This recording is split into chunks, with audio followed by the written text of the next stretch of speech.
ஆண்டவர் இரட்சகரமாக இயேசுவின் இனிதான நாமத்தினால் உங்களை வாழ்த்துகிறேன். இந்த நாள் நம்முடைய ஆவிக்குரிய சிந்தனைக்காக லூக்கா எழுதின சுவிசேஷம் 1 அதிகாரம் 28 நான் வாசிக்கிறேன்.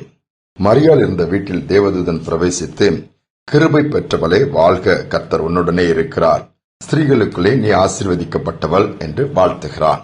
இந்த வாழ்த்துதலை கேட்டவுடன் மரியாளுக்கு ஒரு விதமான கலக்கமும் குழப்பமும் வருகிறது. ஏனென்றால் மரியாள் ஏற்கனவே அப்பொழுதுதான் திருமணத்திற்கான நிச்சயம் அவளுக்கு ஏற்படுத்தப்பட்டிருக்கிறது. வாலிப பெண்ணாகிய அந்த மரியாள் இந்த வாழ்த்துதல் எப்படிப்பட்டதோன்னு கேட்கும் பொழுது அநேக காரியங்களை குறித்து பின்பாக அந்த தேவதூதன் பேசுகிறார். இயேசுவானவர் உண்மூலமா இந்த உலகத்தில் வருவார், அவர் இப்படிப்பட்டவராக இருப்பார், அதன் மூலமாக உலகத்தில் ஒரு மீட்பு ஏற்படும், அவர் பெரியவராக இருப்பார், ஜனங்களின் பாவங்களை நீக்கி அவர்களை ரட்சிப்பார், பல காரியங்களை பேசுகிறார். எவ்விதமாய் நடக்கும் சொல்லும்போது அதற்கான காரியங்களை சொல்லுகிறார், ஏற்றுக்கொள்ளுகிறார்.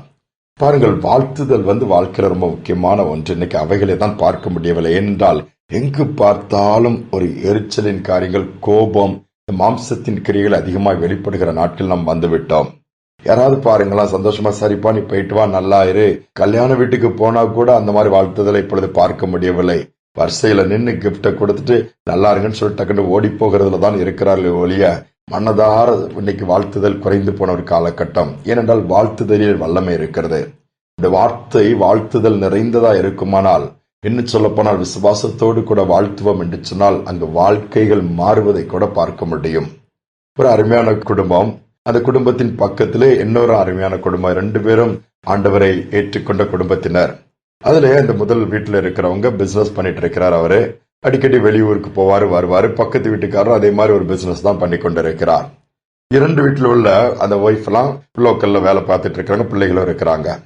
இவர் வெளியே பிசினஸ் போகும்போது அந்த முதல் வீட்டுல இருக்கிற அந்த அருமையான சகோதரர் போகும்பொழுது மனைவி என்ன பண்ணுவாங்க, ஜபித்து வாழ்த்தி அனுப்புவாங்க. அப்பா நீங்க போயிட்டு வாங்க, சந்தோஷமா எல்லாம் முடிச்சுட்டு வாங்கன்னு அனுப்பிவிடுவாங்களாம். பிரயாணப்படும் பொழுதெல்லாம் அவரும் ஜபத்தோடு போய் எல்லாம் போயிட்டு திருப்பி வரும்போது சந்தோஷமா வீட்டுல பிரயாணங்கள் வாய்க்க பண்ணாரு, கர்த்தர் நடத்தினார், எல்லாம் வேலை முடிஞ்சிட்டுன்னு சொல்லுவாராம். பக்கத்து வீட்டுல என்ன பண்றாங்க, அவரும் பிரயாணப்பட்டு போவார், அவரும் போயிட்டு வருவாரு. ஆனா அங்க எப்பவும் பார்த்தாலும் ஒரே சண்டை. ஆனா இவரும் வெளியூருக்கு போறாரு, 2 நாள் கழிச்சு தான் வராரு, இல்ல 1 நாள் வராரு, 4 நாள் கழிச்சு வராரு. திருப்பி வரும்போது வீட்டுல ஒரே சந்தோஷமா இருக்கு, சமாதானமா இருக்கு. நம்ம வீட்டுல ஏன் இவ்வளோ சண்டைன்னு சொல்லி அவங்களுக்கு 2 பேருக்குமே ஒரு கேள்வி, ஒரே குழப்பம். என் ஃப்ரெண்ட் வீட்டுல இப்படிலாம் இல்லையேன்னு சொல்லிட்டு ஒரு நாள் அந்த 2 பேரும் உட்காந்துட்டு, என்ன நீங்களும் எவ்வளவு போறீங்க, எவ்வளவு டென்ஷன் இருக்கு, இன்னைக்கு பிசினஸ் எல்லாம் கஷ்டமா இருக்குது, டிராவலிங் கஷ்டமா இருக்கு, ஆனா எப்படி எங்கும் போது அவன் மனுஷன் சொன்னாராம், நான் போகும்போது என் ஒய்ஃப் ஜெபம் பண்ணி வாழ்த்தி அனுப்புவாங்க, நானும் ஜெபத்தோடு போவேன், அந்த வாழ்த்துதல் அப்படியே பழிக்கும், காரியங்கள் நடந்து நான் திரும்பி வரேன் அப்படின்னு சொல்லும்போது 2 பேரும் புரிஞ்சுக்கிட்டாங்க. அதுக்கு பிறகு தங்களை மாற்றிக்கொண்டார்களாம். அவர் பிரயாணப்பட்டு போனாலும் வீட்டில் உள்ள எந்த காரியங்களாலும் வாழ்த்த ஆரம்பித்தார், அன்பாய் பேச ஆரம்பித்தார். எரிச்சல் பட்டு நான் போறேன் இப்போ வேணா வரும் அப்படி சூழ்நிலையெல்லாம் மாற்றி போகும்பொழுது இந்த மனைவி சந்தோஷமா சரிப்பா போயிட்டு வாங்க, நாங்க பாத்துக்கிற எல்லாத்தையும் ஜெபித்து அனுப்பினார்களாம். அவங்க வாழ்க்கையில சமாதானம் உண்டானது. வாழ்த்தும் பொழுது சூழ்நிலைகள் மாறுகிறது. ஏன் நாம் அதை செய்யக்கூடாது? நம்முடைய வார்த்தைகள் வாழ்த்துதல் நிறைந்ததா இருக்குதா, இல்ல குறைவும் வேதனையும் ஈட்டியை போல காயப்படுத்தக்கூடியதா இருக்குதா? இன்னைக்கு தாழ்த்தி ஆண்டவர்களை ஒப்பு கொடுத்து ஜெபிப்பும். அன்பின் தகப்பனே, இந்த புதிய நாள் எங்களுக்கு கொடுத்திருக்கிறீங்கப்பா. என்னுடைய வார்த்தையில நீர் வல்லமை வச்சிருக்கிறீங்க. என்னுடைய வார்த்தை நினைத்தால் உருவாக்கும், அதே இது உடைக்கும், அதே நேரத்தில் காயப்படுத்தும். நாங்கள் அநேக நேரத்தில் காயப்படுத்துகிற வார்த்தைகளை தான் பயன்படுத்துகிறோம், அநேகரை காயப்படுத்துகிறோம், துக்கப்படுத்துகிறோம், அநேக நேரத்திலே அநேக காரியங்களிலே நாங்கள் சோர்ந்து போக பண்ணுகிறோம். அப்பா, இந்த நாளிலும் கூட மரியாளுக்கு தூதன் மூலமாய் வாழ்த்துதல் உண்டாகும் பொழுது அந்த வாழ்த்துதல் அப்படியே வலித்தது, கிருபை உண்டானதுப்பா. அதே போல இதை கேட்டுக்கொண்டிருக்கிற ஒவ்வொரு பிள்ளைகளுடைய வாழ்க்கையிலும் இந்த நாளிலும் கிருபை உண்டாகட்டும். எல்லாவற்றையும் நீர் வாழ்ந்திருக்க பண்ணுவீராக. காயங்கள் ஆற்றப்படட்டும், கண்ணீர் துடைக்கப்படட்டும், சமாதானத்தை கொடுங்கப்பா.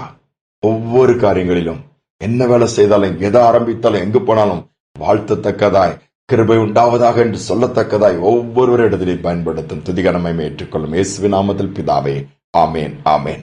எந்த ஒரு இடத்துக்கு பிரயாணப்பட்டாலும் அல்லது எந்த ஒரு காரியத்தை செய்தாலும் வாழ்த்துவோம், உற்சாகப்படுத்துவோம். கிருபை உண்டாவதாக சொல்லும்போது கர்த்தர் கிருபையும் கொடுத்து அப்படியே ஆசீர்வாதமாய் மாற்றிக் கொடுப்பார். அந்த சிந்தனையோடு நாளை தொடருவோம். மீண்டுமாய் நாளை தினம் சந்திப்போம்.